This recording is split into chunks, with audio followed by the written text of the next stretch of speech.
ஓடி விளையாடு பாப்பா, நீ ஓய்ந்திருக்கலாகாது பாப்பா. காலை எழுந்தவுடன் படிப்பு, பின்பு மாலை முழுவதும் விளையாட்டு என வழக்கப்படுத்திக் கொள் பாப்பா என நம் மகாகவி பாரதியார் பாடியுள்ளார். விளையாட்டு என்பது நாம் உடலுக்கும் உள்ளத்துக்கும் மாமருந்தாக திகழ்கின்றது.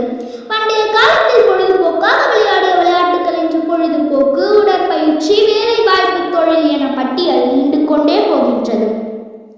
விளையாட்டு நாம் உடலுக்கும் உள்ளத்துக்கும் புத்துணர்ச்சி அளிக்கின்றது. மேலும் ஒரு தற்காப்பு கலையாகவும் திகழ்கின்றது.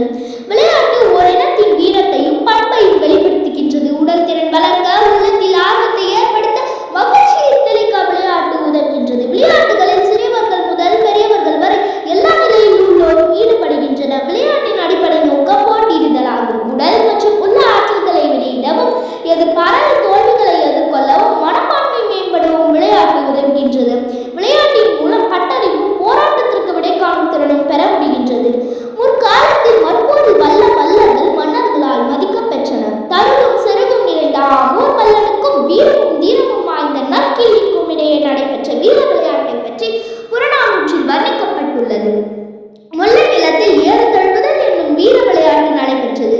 முரசு அதிர பம்பை முழங்க ஓடிவரும் காளையின் கொம்பை பிடித்து காளையை அடக்குவர். வாளை பிடித்தல் தாழ்வு என்பதே தமிழர் கொள்கை. பல்லோர் சூழ்ந்து நிற்க கிணற்றுக்குள் துடுமென பாய்ந்து குதித்து மணல் எடுத்து வருதல் ஒரு வகையான வீர விளையாட்டாக கருதப்பட்டது.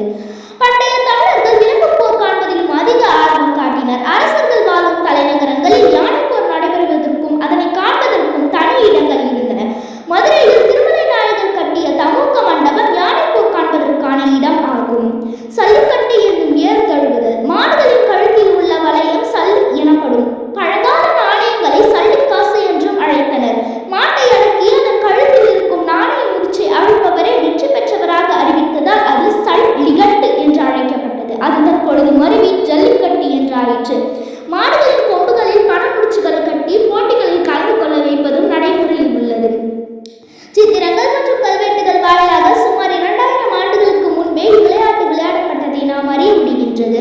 சங்க